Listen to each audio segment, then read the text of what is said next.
Hello bachcho, let's read this question. The question says the pressure of H2 required to make the potential of H2 electrode 0 in pure water at 298 Kelvin is.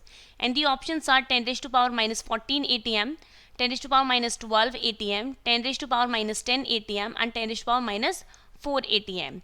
So here we have to solve this question. So we can say that the key concept which is used to solve this question is Nernst equation. Nernst equation. So how we can apply the Nernst equation? This is the important thing in this. So firstly हमें क्या करना है, यहाँ पे है कि the pressure of H2 required. तो सबसे पहले हम इसकी हाफ सेल रिएक्शन लिखेंगे. हाफ सेल रिएक्शन कैसे लिखेंगे? 2H प्लस जब 2 इलेक्ट्रॉन गेन करेंगे तो ये H2 में कन्वर्ट हो जाएंगे और ये H2 में कन्वर्ट हो जाएंगे. इसके बाद हम इसकी नर्स्ट इक्वेशन लिख सकते हैं. नर्स्ट इक्वेशन है E cell is equals to E naught cell minus 0.0591 upon N. N is number of electron used in the reaction. Log 10. Here H2 is in right hand side. तो हम इसका क्या करेंगे? Pressure लेंगे. क्योंकि ये gas है, गैस का हम प्रेशर कंसीडर कर सकते हैं. तो pressure of H2 divided by, यहाँ पर कॉन्सेंट्रेशन लेंगे H प्लस की क्योंकि ये आयन है. तो कंसेंट्रेशन ऑफ H प्लस और इसकी स्टाइशियोमेट्री दी हुई है 2, तो हम इसको पार में लेके जाएंगे. ओके तो हम देख सकते हैं यहाँ पे कि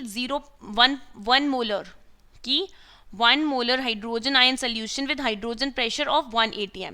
तो हम यहाँ कंसंट्रेशन ले रहे हैं H प्लस की 1 मोलर और प्रेशर ऑफ H2 ले रहे हैं हम लिख सकते हैं कि इसका कंसंट्रेशन हम ले रहे हैं 1 मोलर और इसका प्रेशर ले रहे हैं हम 1 atm.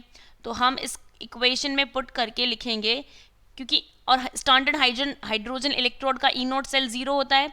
तो हम यहाँ लिख सकते हैं E cell is equals to 0 minus 0.0591 upon here the electrons are used 2 electrons. So divided by 2 log 10 1 by 1 will be 1 and log 1 is equals to 0. So from here we can write that E cell is equals to 0 minus 0 will be 0. So this is the value of our E cell. Now we can write that in pure water the hydrogen ion concentration is 10 raised to power minus 7. So we can write in pure water the concentration of H plus ion, this is H plus ion, is 10 raised to power minus 7 molar.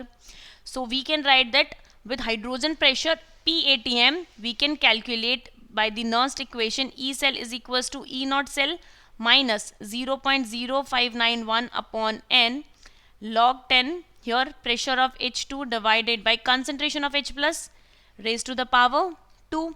यहाँ हमने Nernst equation लिख दी. अब इसमें values put करेंगे. तो हम values किस according put करेंगे इसमें?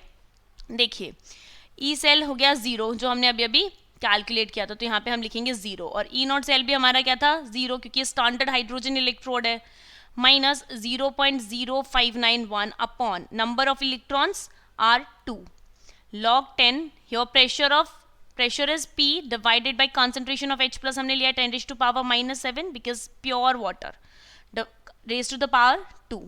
So 0 is equals to log P upon 10 raised to power minus 7 raised to the power 2. So this can be written as 1 is equals to P divided by 10 raised to power minus 7 raised to the power 2 because here this value is in log. तो log 0 क्या होता है हमारे पास? अगर हम दोनों तरफ से लेंगे तो ये वैल्यू 1 हो जाएगा ना, क्योंकि log 1 की वैल्यू हम 0 पुट करते हैं, इसीलिए हमने यहाँ पे 1 पुट कर दिया. तो 1 is equals to this. So from here we can calculate the value of pressure. So यहाँ से हमारा प्रेशर का वैल्यू आ जाएगा 10 raised to power minus 14 atm. Now 10 raised to power minus 14 atm is given in option 1, hence A option will be the correct choice for this question. Hope you understood it well. All the best and thank you.